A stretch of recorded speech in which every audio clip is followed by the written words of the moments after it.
Bonjour, vous avez certainement tous déjà vu des sites qui commencent par HTTPS. Ces sites en général ont un petit cadenas vert qui s'affiche à côté de la barre de navigation. Certains d'entre eux ont carrément la barre de navigation complète qui est verte. Qu'est-ce que c'est? Comment est-ce qu'on peut faire pareil sur son propre site web? Eh bien, il s'agit de certificats SSL qui sont destinés à encrypter les données qui circulent entre le serveur et les PC des visiteurs du site. Le but du jeu, c'est d'empêcher les internautes de capter ces données à des fins malhonnêtes. Par exemple, sur un site de e-commerce, lorsque les données circulent sont des numéros de carte bancaire, on comprend très vite l'intérêt de crypter les dites données.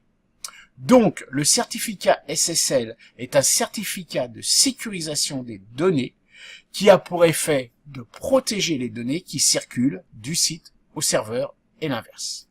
Visuellement, ça se concrétise par un petit cadenas vert qui s'affiche en haut de l'écran ou carrément une barre verte. Alors pourquoi des fois un cadenas, des fois une barre? C'est simplement un problème de protection. Plus c'est vert, mieux c'est protégé.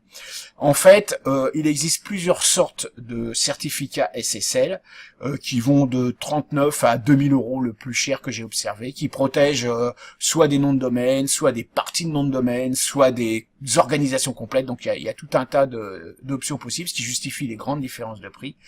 En général, pour les sites communs, on va dire, ça dépasse rarement les 300-400 € avec l'installation.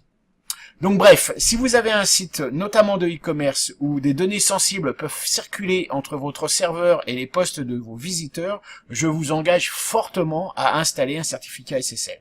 Vous aurez donc une adresse en HTTPS et non plus en HTTP. L'autre raison pour laquelle il faut franchement y penser, c'est que Google a annoncé il y a quelques années qu'il commencerait par favoriser les sites qui sont en HTTPS et qu'il finirait par défavoriser, donc comprendre déclasser, les sites qui ne le sont pas.